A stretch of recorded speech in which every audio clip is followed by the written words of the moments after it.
Alright, you guys, ZFR back here once again, and I'm bringing you guys another video today. This time we're going to be talking about Dragon's Dogma 2. So, in case you guys have been living under a rock the past couple weeks, Dragon's Dogma 2 has just really been blowing up over the past couple weeks, and to be honest, really even the past couple of months. It's just been getting a whole lot of media coverage, and the entire gaming community, or at least it seems that way, is starting to really get hyped for this game.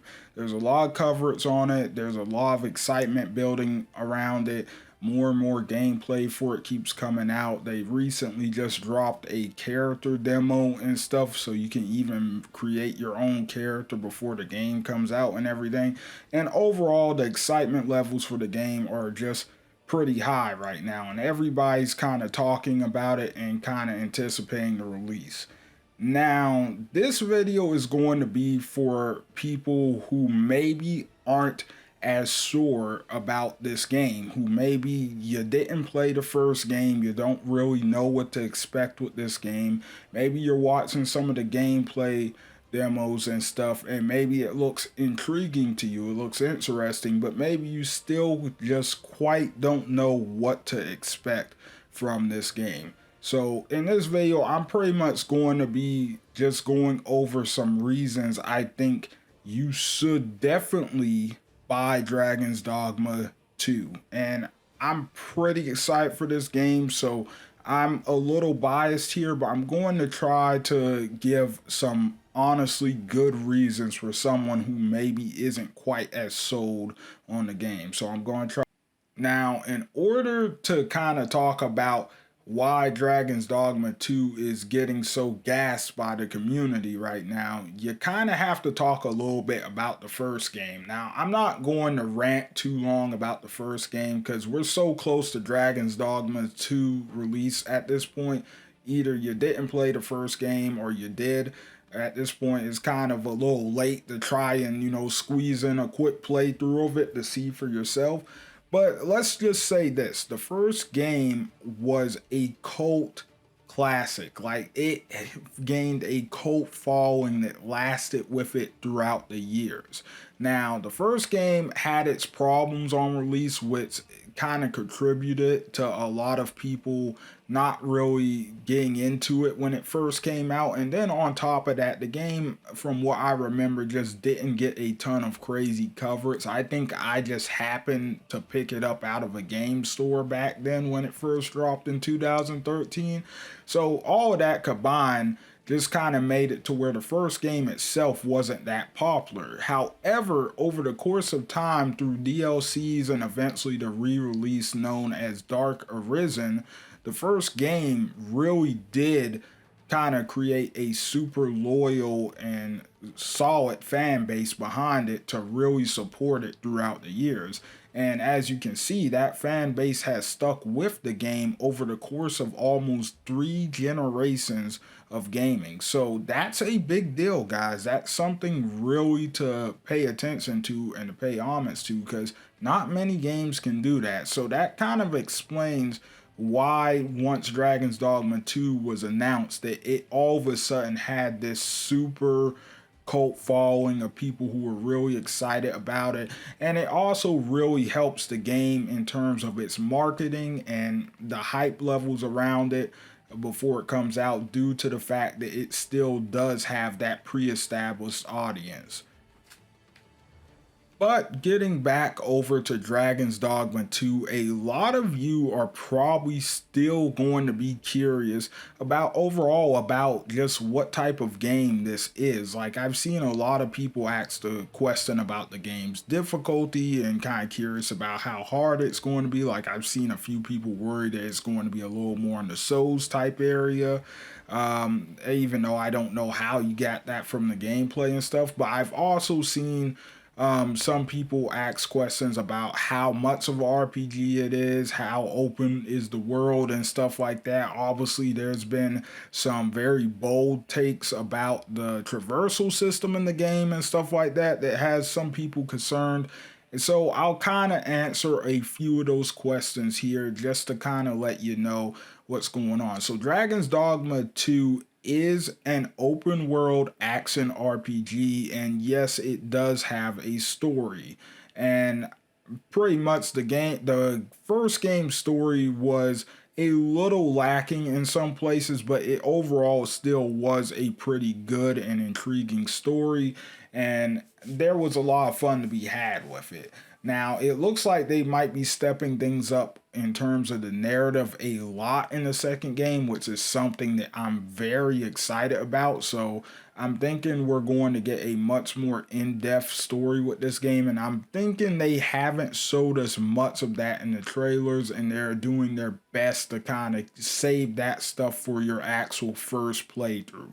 So I do believe that there is still quite a lot of stuff that they are hiding from us in all of the coverage of the game that we've been getting for the past couple months in terms of the story, a lot of the more potent characters that you might run into, and etc. Just a bunch of stuff revolving around the actual game's narrative. However, though, in terms of the gameplay and the gameplay loop, that's always been where the bread and butter for Dragon's Dogma lies. Like, Dragon's Dogma 1 had a really simplistic but a really well thought out and well designed gameplay loop where pretty much through the act of forcing you to walk from point A to point B a lot more, you pretty much had to plan your travels out a little bit more, and you had to be a little bit more cautious about which fights you decided to get involved in, whether you were going to stand your ground or run if you ran into enemies while traversing the open world. And sometimes, you are out in the open world exploring, maybe you get into a fight with a smaller group of enemies, and then all of a sudden you draw the attention of a bigger enemy who turns out to be a boss. So, with that being said, there was a lot of cool dynamic like events. I won't exactly call them fully dynamic, but the way they designed the game and set them up, they came across a lot more dynamic, and there was just a lot of variety in the gameplay for Dragon's Dogma 1. And I see a lot of that here present in the second game. I'm seeing a lot of it in the clips with like the griffins just randomly attacking you, which it happened in the first game, but it was a lot more rare. It looks like you're going to be dealing with that type of stuff a lot more here, and you're going to have to be a lot more on your toes and a lot more prepared to either fight or run in this game, and that really excites me. Moving on to the fast travel system, this is something I've seen a lot of people worry about. Now, I understand the concern with this when you hear that there's not going to be any fast travel in the game or stuff like that. That actually isn't fully the case, at least from what I've seen and based off of what we got in the first game. It looks like they're going to be going with a very similar system. Now, I'm going to be releasing a video later on kind of going more in depth with the fast travel system for people who are concerned about that. But for overall, just know that there is going to be fast travel in the game. You are going to most likely get to a point where you can travel from point A to point B through like a special item called a fairy stone and port crystals. And if they learned anything from the first game, which I think they did because it's one of the major things they updated and changed in the first game, the fast travel system, they made it to where you can fast travel, or you can at least unlock fast travel a lot more readily than you had it at the beginning of the game. So I'm guessing over the course of Dragon's Dogma 2, you are going to be able to unlock more and more fast travel points through a special gameplay loop that I'm not going to get too deep into here, but just know the fast travel does actually require you to work for it and earn it in this game. Now, the last thing I want to kind of talk about in this video is actually going to be the game's variety through the classes, or otherwise known as the vocation system in the game. Now, this has to be one of the best RPG class systems I have ever seen in gaming, or one of the best class systems I've seen in gaming altogether. In the first game, this is what really drew me into the first game, is the fact that you had all these different classes that specialized in different things, that kind of had different abilities and powers and stuff like that, or different skills and everything, and they would just really encourage you to go along with a ton of different play styles and just engage with enemies in the game world differently. You know what I'm saying? You had the more action packed play styles such as the fighter and the warrior in the first game, which were just, pretty much your melee brawlers. You grab a sword and stuff and just hack stuff up. Then you had all your different archer classes from the first game, the strider, the ranger, the mystic archer and stuff, which was pretty much the most OP class in the entire game, in the first one at least.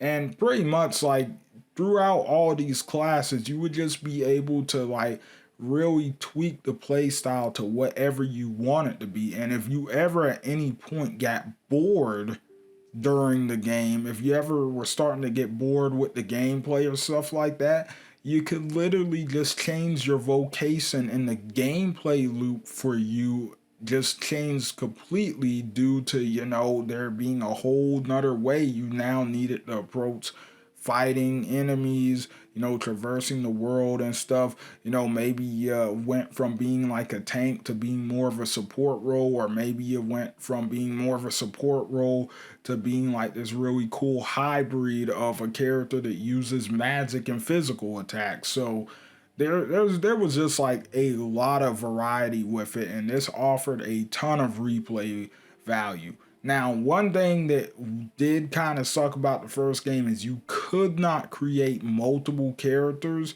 What you would have to do is you would literally have to change your vocation on the same character over and over again and just stick with that one character, or you would have to activate New Game Plus and re-customize your character and stuff there. So that is the one caveat to it. I wish they went with more of a Bethesda-like system where you can create multiple characters who pretty much serve different purposes and have different play styles that you set up and stuff. But I guess pretty much Capcom wants to focus more so on packing as much content into one playthrough as possible. From what I've seen, I do believe that this game is going to have the exact same thing. I kind of don't think you're going to be able to create multiple characters in this game.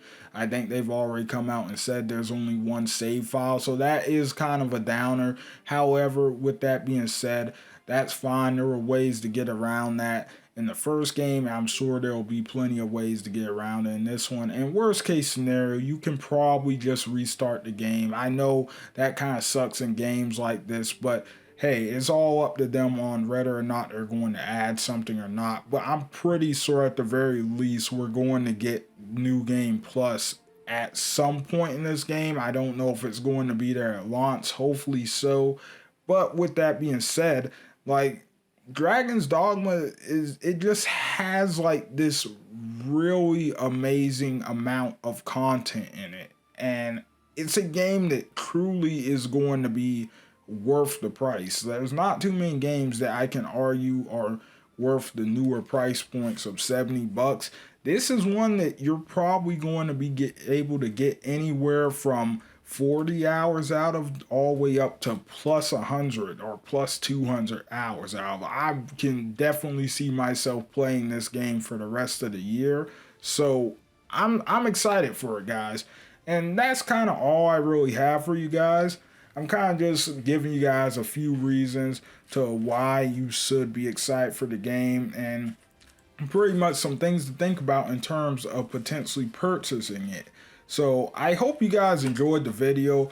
I know I might have came across a little bit rusty in certain parts of this video. The truth is, this is actually my first video back on YouTube, and I don't know how long. So I really do appreciate every like and comment we get on here. Let's get the channel activity up. This is on my newer channel, so not too much going on this channel yet, but we are going to be doing a ton of Dragon's Dogma content. So if you're interested in that, make sure to hit that subscribe button as well, because like I said, I'll be doing a ton more videos on Dragon's Dogma 2 on the channel, especially when it comes to things like the fast travel system and even talking about some of the vocations later on this week. So with that being said, guys, hope you guys enjoyed the video. Don't forget to do all that great stuff I said, and I will see you guys on the next one. ZFR out, guys.